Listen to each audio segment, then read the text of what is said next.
My name is Sophia Reyes. I'm 32, and I run a small but thriving plant nursery in Portland, Oregon, growing rare orchids, exotic succulents, and custom greenhouse builds that people drive hours to buy. Plants don't lie, don't manipulate, and they reward patience like nothing else in life. But no number of nurturing seedlings prepared me for the 12-second voicemail that uprooted everything I thought my family was. It hit during a busy Saturday at the nursery, right as I was potting a delicate ghost orchid between customers.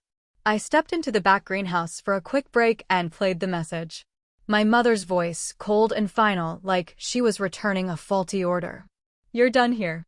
Don't come to the house again. We're selling the land and moving forward without you. NOY. No softness. Just exile." I stood frozen among the humid rows of ferns, phone in my dirt-streaked hand, heart pounding against my ribs. Then the part of me that calculates light cycles, soil pH, and growth risks took over, quiet, methodical, unstoppable. I didn't rage. I didn't beg. I sent one text, understood.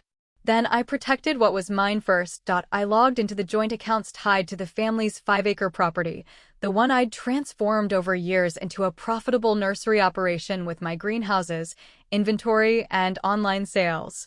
I transferred operational control solely to my business entity. No more withdrawals without my approval. No more using the land as collateral. I called the realtor handling the family listing they'd secretly put up and removed my name from any consent to sell.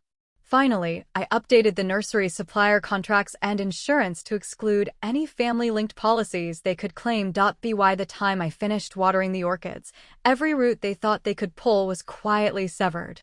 I assumed silence would follow.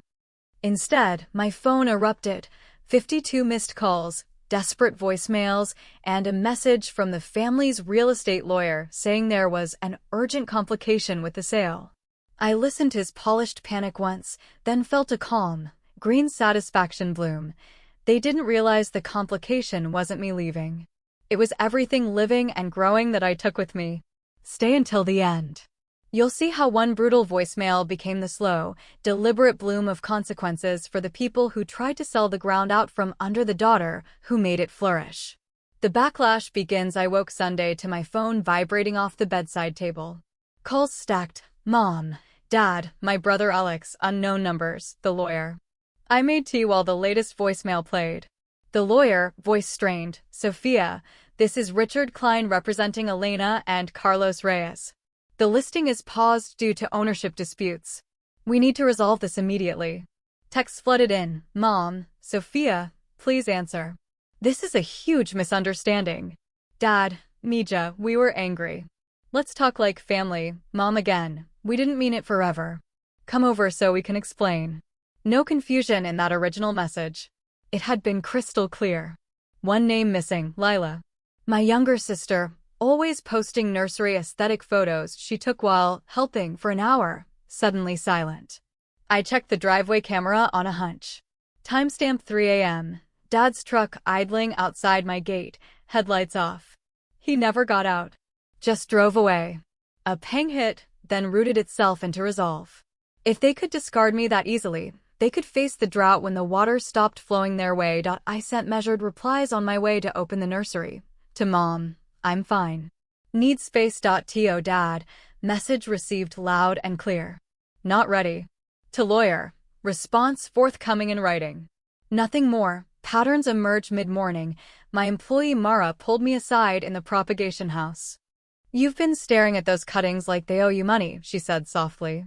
Trouble? I exhaled. Family decided I'm out. Tried to sell the land my nursery sits on without telling me. Her eyes widened.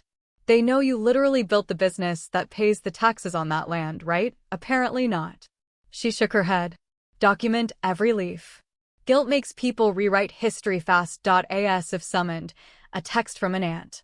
"Heard you're having a rough patch and backed out of the land sale? You okay, sweetie?" Rough patch. The phrase felt planted. Lila had been between jobs again.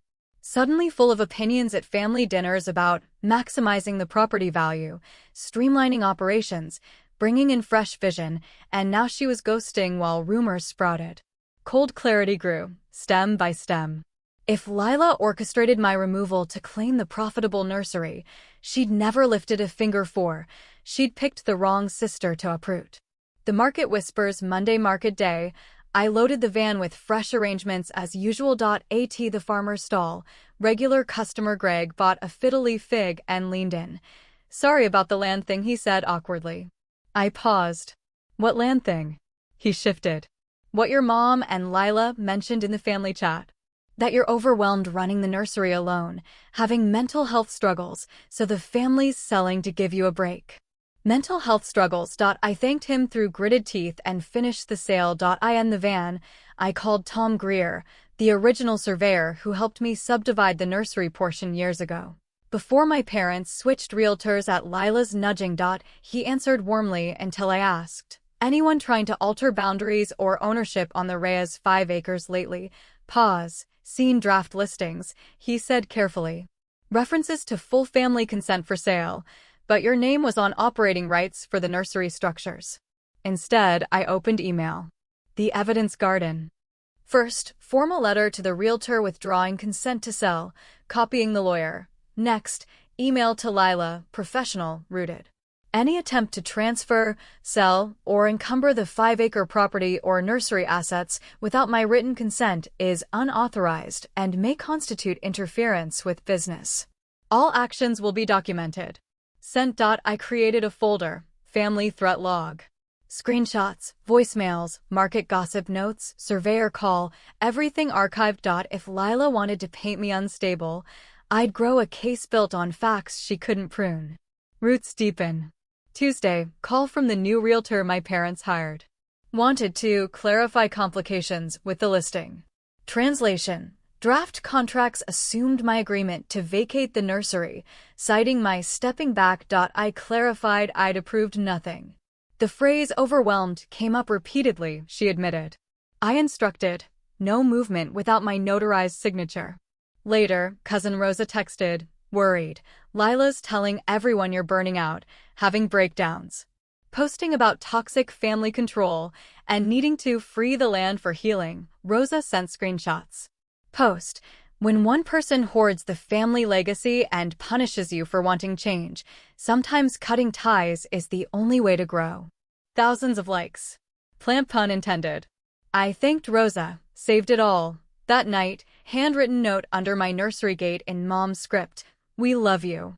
We were upset. Please talk before this destroys everything. I placed it beside the laptop, next to Lila's latest post. Defense alone wouldn't suffice. Time to cultivate truth.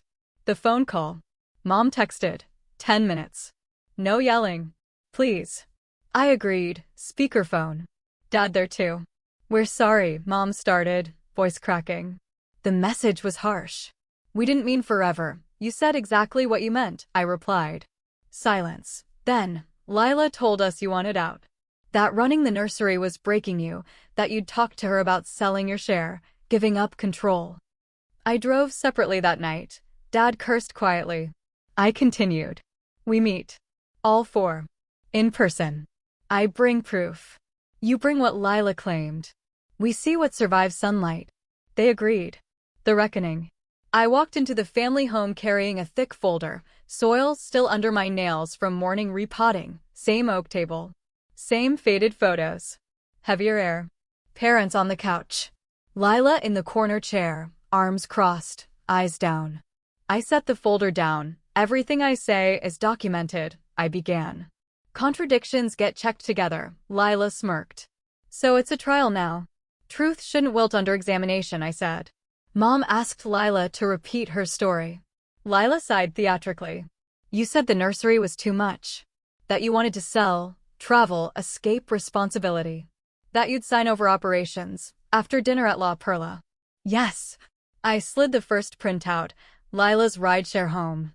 My market receipt 20 minutes away. No walk to the car. Maybe another time, she tried. Next dinner receipt. She left early for drinks with friends. Dad's face hardened. Then my consent withdrawal email, sent before her mental health campaign. Realtor notes on disputed improvements. Screenshots of posts. One by one, evidence bloomed across the table. Mom turned to Lila, voice breaking. You said she'd agreed to vacate. You showed us fake texts. Lila bristled. She's always hoarded the business. Facts survive scrutiny, Dad said quietly. Yours didn't. Mom looked at me, tears falling. We leaned on you because you were strong. Protected Lila because she seemed fragile. And the only liar here is the one we almost lost you defending. Lila tried tears, anger, blame. The soil had shifted. New growth, Dad spoke firmly. Sophia redraws every agreement with professionals. Nursery operations, land use, greenhouse ownership, hers alone to control. Elena and I retain the house acre. Lila has no claim, no access, no voice in decisions. Lila's voice rose. You're disinheriting me? We're stopping the fantasy that profit grows without work, Mom said. Any help you get comes from what we can spare, not from Sophia's labor. Lila turned pleading. Give me a role. Social media manager. Let me prove I can help grow it. I gathered my folder. No. You want to grow something? Start from seed like I did. I left them in the dimming light. Structures solidify weeks later. New deeds and leases were recorded. My nursery greenhouses. Inventory. Brand legally ring-fenced. The family kept their house acre.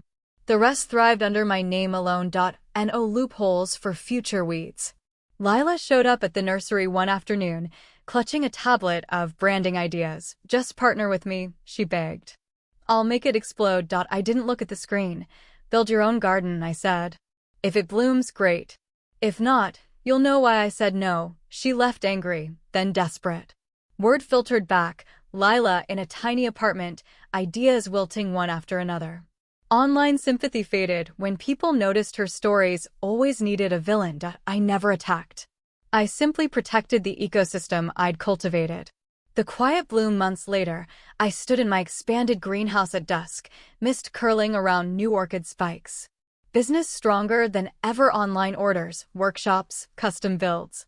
Evening visits to the house acre, cooking with Mom while Dad tended his small vegetable patch. We spoke real numbers now. No more pretending growth was magic. When Lila texted Mom for rent help, Mom showed me, then deleted the thread. We can't keep watering what won't root, she said. And they didn't. The reversal was complete, not with poison or drama, but with boundaries that finally held light in and weeds out. The ones who tried to sell the soil became visitors to the garden it sustained. I wasn't bitter anymore. I was thriving, clear that love doesn't mean letting others harvest what you planted, clear that strength isn't an invitation to be pruned.